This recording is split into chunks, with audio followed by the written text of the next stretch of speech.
Selamat siang Lur, dulur-dulur Jatisrana.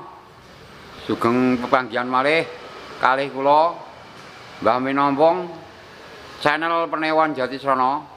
Siang menika kula badhe sowan dhateng petugas pendamping dari dinas sosial kaitanipun masalah pendataan DTKS. Biar lebih pahamnya, mari kita ikuti ke petugasnya. Kalau nggak salah itu Mas Daniel ini. Gimana Mas? Bisa jelaskan sana ya? Oke. Ayo Lur. Dulur-dulur Jatisrana, kita masuk ke ruang pendopo Kecamatan Jatisrana. Di sini ada pendoponya, sudah agak tua ini. Nah, kita memasuki. Nah, ini ada tulisan selamat datang di Kecamatan Jatisrana.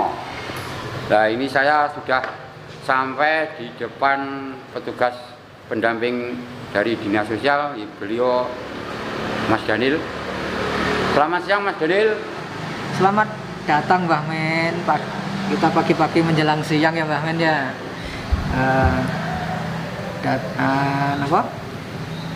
Kita mau sedikit wawancara ya Mbah Men Ya. dengan saya ya, untuk DTKS. Karena DTKS itu penting ya untuk kita semua, untuk masyarakat khususnya di Kecamatan Jatisrana.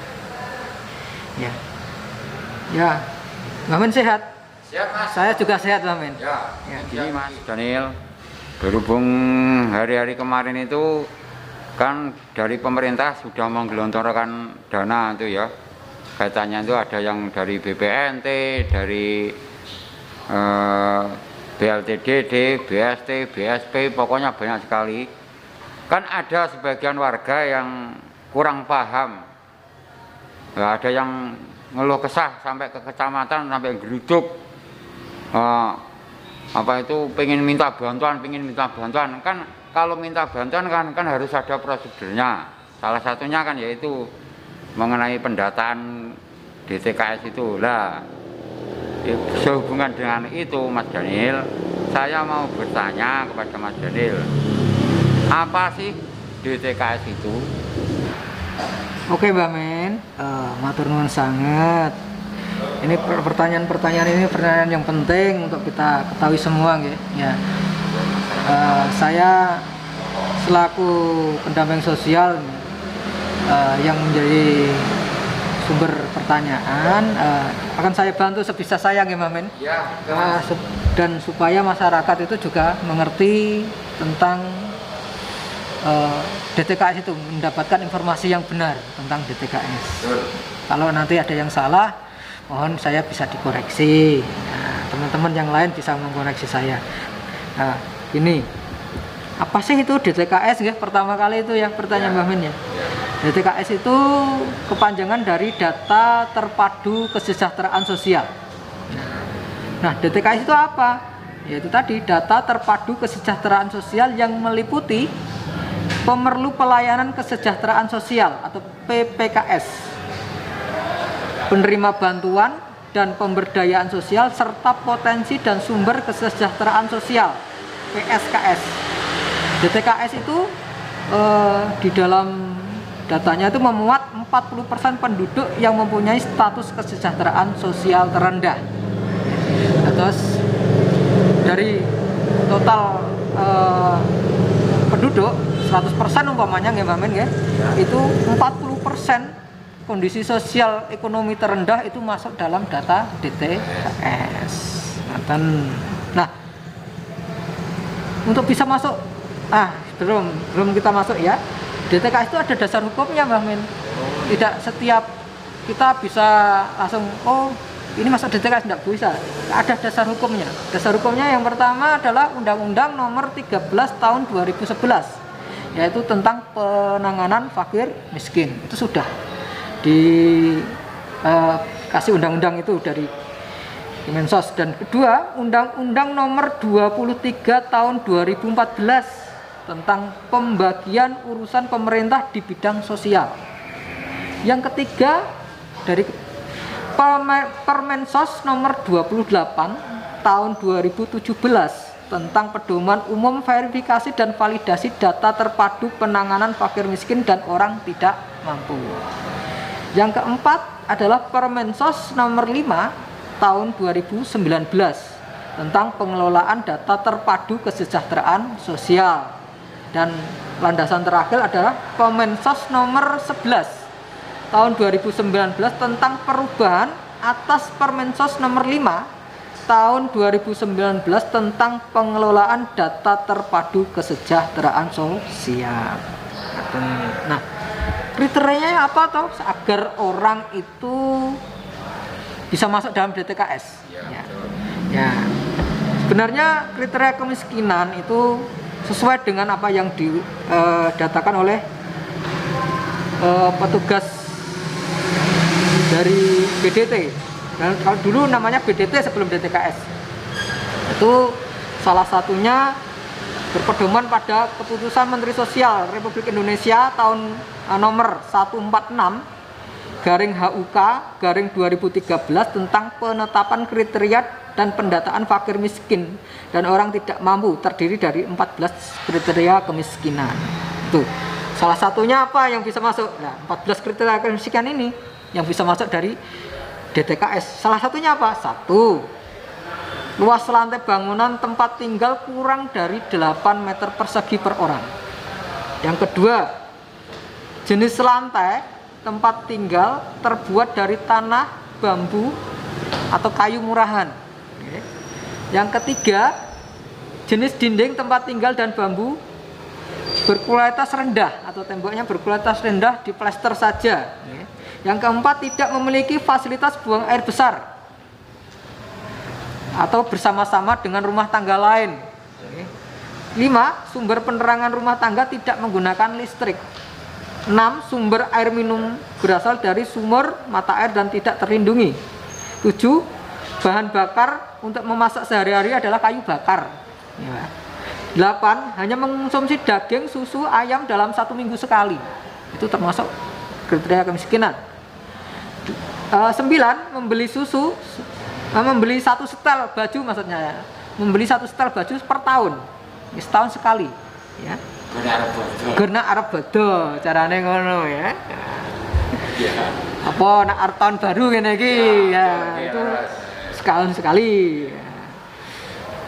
Terus hanya sanggup makan sebanyak 1 atau 2 kali dalam sehari. Waduh. Nah, kita sing saiki ora pas iki gini. Ini sekarang orang makan biasanya 3 kali ya. Ini kalau sudah parah seperti ini masuk dalam data kemiskinan. Tidak sanggup membayar biaya pengobatan di puskesmas atau di klinik. Makanya pemerintah kita mengambil program apa? BPJS seperti itu ya. BPI. 12. Sumber penghasilan kepala rumah tangga atau petani luasnya tidak lebih dari 500 meter persegi. Pekerjaannya buruh tani, nelayan, bangunan, buruh bangunan, atau buruh perkebunan, atau pekerjaan lain yang pendapatannya di bawah 600.000 per bulan. Seperti itu. Terus 13. Pendidikan kepala rumah tangga hanya tamat sekolah dasar. Yang ke-14, tidak memiliki tabungan yang mudah dijual dengan minimal kurang lebih 500.000 per item per unit seperti sepeda motor ya. Kalau orang bisa kredit sepeda motor itu namanya bukan lagi fakir miskin ya, karena bisa kredit. Kalau orang yang miskin mau kredit saja susah, mau makan saja susah ya, seperti itu ya. Jadi begitu ya Mbak, ada 14 kriteria kemiskinan yang masuk dalam DTKS. Oke Mas Daniel, itu tadi yang poin yang pertama sudah jelas dan gamblang, ada 14 kriteria dan DTKS itu singkatannya data terpadu kesejahteraan sosial. Nah ini poin kedua Mas, pelayanan apa yang diperoleh bagi yang masuk DTKS? Ini poin kedua pertanyaan kula datang Mas Daniel nih, pelayanan apa yang diperoleh bagi yang masuk DTKS? Monggo Mas Daniel niku sing poin kedua kula tanglet kalih jenengan. Ya, Guna DTKS ya Mbak ya, pertama adalah berdasarkan Undang-Undang Nomor 13 Tahun 2011, yaitu tentang penanganan fakir miskin, yang menjelaskan bahwa program pemberdayaan dan bantuan sosial harus mengacu pada data terpadu yang dikelola Kementerian Sosial, yang sekarang disebut dengan DTKS. Jika sudah terdapat di DTKS, bisa diusulkan untuk program bantuan sosial dan pemberdayaan pemerintah pusat, baik dengan maupun pemerintah daerah. Contohnya apa? Contohnya pemerintah pusat ada BPNT, itu harus masuk DTKS. Yang kedua ada PKH, itu juga harus masuk DTKS. Yang ketiga harus BPJS atau KIS ya, KIS dari bantuan pemerintah itu ya, PBI namanya, KIS PBI, jadi iurannya dibantu oleh pemerintah, itu harus masuk dalam DTKS. Yang keempat KIP, KIP untuk program pendidikan anak usia SD sampai SMA ya, itu bisa. Yang keempat untuk program pendidikan istilahnya pendidikan tinggi. Nah, yang sudah masuk DTKS bisa mendapatkan bidik misi seperti itu. Ya, jadi dan sama perlindungan lainnya, perlindungan sosial lainnya yang diprogramkan oleh seperti bedah rumah, seperti itu juga harus masuk dalam DTKS yang diprogramkan oleh pemerintah daerah juga. Apalagi Mbak yang bisa saya bantu? Nggih, matur nuwun Mas Dani niku untunge nek mlebet DTKS ngoten niku nggih sangat untung sekali nggih Mas. Lah menika kula niku nggih dereng mudeng. Ya niku carane ngecek niku pripun Mas? Carane ngecek nek warga niku wis mlebu DTKS napa dereng ngoten niku niki. Cara mengecek kita masuk DTKS atau tidak. Caranipun pripun Mas Dani? Caranipun. Gini Mbak Min, yang saya sebutkan tadi tentang DTKS Mbak Min, tidak semua yang masuk DTKS itu mendapatkan bantuan juga Mbak Min, karena terbatasnya kuota dari pemerintah pusat. Tapi itu akan dipikirkan lagi melalui kebijakan oleh pemerintah pusat Mbak Min. Jadi yang saya sebutkan tadi belum tentu ada yang sudah tercover di sana walaupun masuk di dalam DTKS. Nah, yang selanjutnya cara kita mengecek apa? Nah, cara kita mengecek ini di Jawa Tengah kita sudah dikasih alamatnya Mbak Min. Salah satunya adalah diklik saja di cari bdt.dinsos.jatengprovinsi.go.id. Itu sejateng, itu DTKS-nya bisa dicek di situ. Jadi saya ulangi lagi, cari bdt.dinsos.jatengprov.go.id. Nah, silakan dicek, diklik di situ, NIK-nya dimasukkan, nanti diklik lagi, terproses, nanti ada informasi berkenaan dengan BDT yang penyenangan ada di sana apa tidak. Ngerti Mbak Min? Ada lagi? Ada lagi Mas. Oh, iya. Ya, gini lor, ini tadi Mas Daniel sudah menjelaskan bagaimana cara kita mengetahui, sudah dijelaskan sama Mas Daniel. Ya, ini ada masih ada 3 pertanyaan yang belum dijawab Mas Daniel. Mekanisme pendataan DTKS pripun Mas? Mekanisme pendataan DTKS pripun?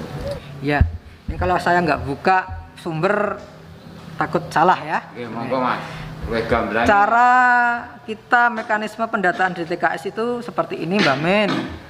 Masyarakat itu aktif ya, masyarakat atau yang termasuk fakir miskin itu mendaftarkan diri ke desa kelurahan setempat dengan membawa KTP dan KK. Hasil pendataan akhir fakir miskin ke desa kelurahan selanjutnya akan dilakukan musdes atau musyawarah tingkat desa dan kelurahan untuk membahas kondisi warga yang layak masuk dalam DTKS berdasarkan press list awal dan usulan baru. Nah, usul musdes muskel akan menghasilkan berita acara yang ditandatangani oleh kepala desa, lurah atau perangkat desa lain yang kemudian menjadi press list akhir dalam DTKS setelah hasil musdes muskel.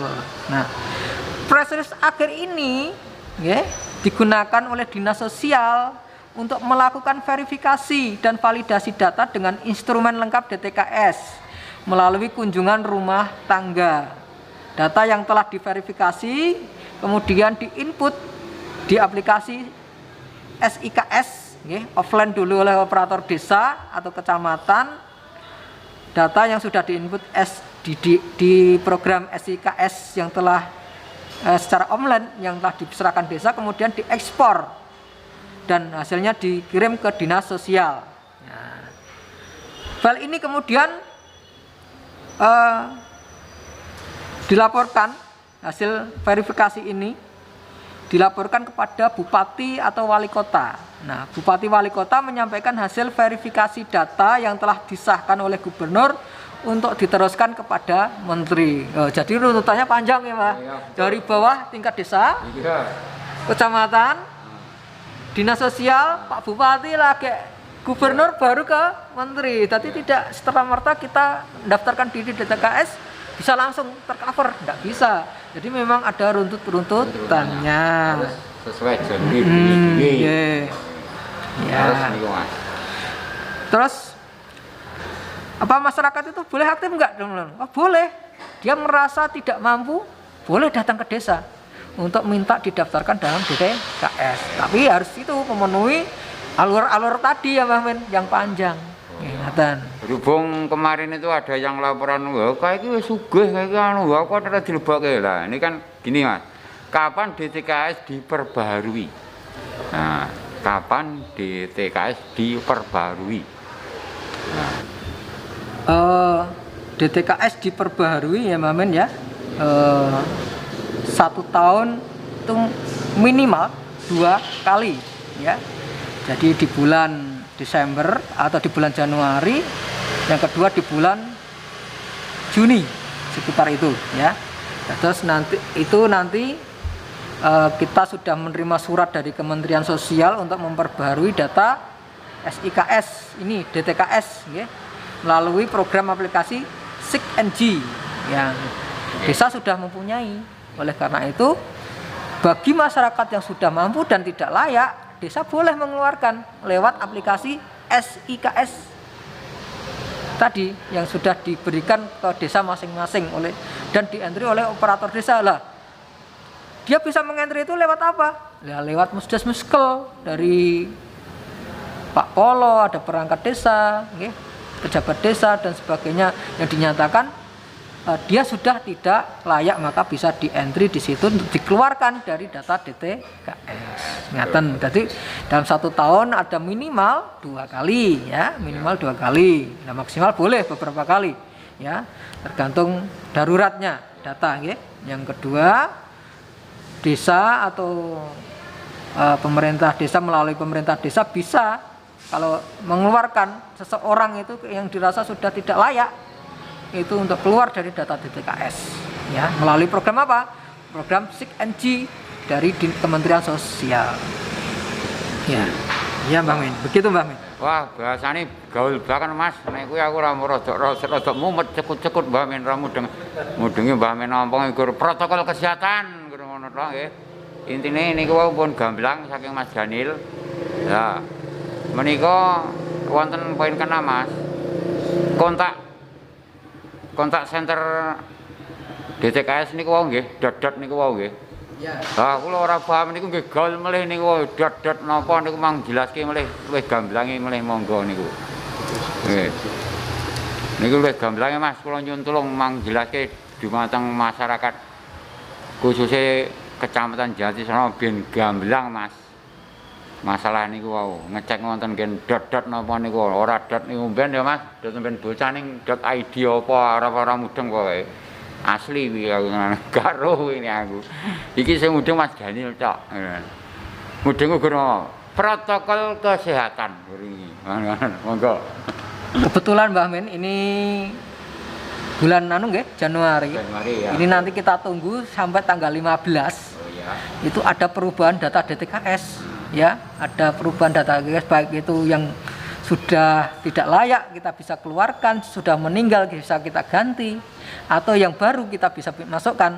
Nah, itu kita tunggu datanya hingga tanggal 15 untuk dapat kita ekspor hasilnya ke Dinas Sosial Kabupaten. Nah, untuk anunya Mbah Min, untuk kontak senternya Mbah Min nanti saya kirimkan ke deskripsi nggih. Ya. Lewat file akun ini ya. Ya, nanti monggo. dilihat Ya, di ya, file monggo. deskripsi di ini kontak senternya. Jangan lupa. Ya, monggo. Dan jangan lupa ya subscribe. Jangan lupa itu supaya kita dukung terus kami agar bisa memberikan pelayanan informasi kepada masyarakat. Oke, lewat channel YouTube ini. Terima kasih. Gitu. Ada lagi Mbah Min? Matur nuwun Mas Daniel niku pun gamblang Mas Daniel jelaske jlentreh banget babagan di TKS wonten Kecamatan Jatisrana. Lah niku wau kan esuk-esuk nggih pun wonten niku kan pun wonten napa niku wau sing demo niku wau mriki. Niku warga wau. Oh sanjange asal ya sebelane lha kowe ora mlebu di TKS kowe iki mlebu nggon nika mlebet nggih napa niku dampak Covid. Nah niku ternyata niki nyuwun kan dilebone teng nggih napa niku BLTDD. Oh tadi sudah. Lah matur nuwun sangat Mas Daniel penjelasane kawonten napa niku kaitanipun kalih DTKS data terpadu kesejahteraan sosial. Kula nyuwun kanthi sangat dumateng warga nggih. Mengke mang subscribe niki channel kula Penewon Jatisrana. Oh, Mbah Minompong. Ha, niki Mbah Minompong niki, Mbah Minompong niki. Nggih, Mbah Minompong niki. Mampoke mang subscribe. Jenengan gen kertos babagan DTKS di Kecamatan Jatisrana. Gen ora gebyah-uyah sampeyan ampun percaya kalih berita hoax sing jari ngoten niku nggih. Saniki mboten nyuwun sewu, mboten enten sing namine jari. Kita harus ngomong berdasarkan data, data. Pokoknya datane ndak usah percaya, harus ada data. Ngoten mawon. Salam seger waras dari Mbah Minompong. Salam tangguh. Kita lawan corona. DTKS Jatisrana jalan terus. Sekian.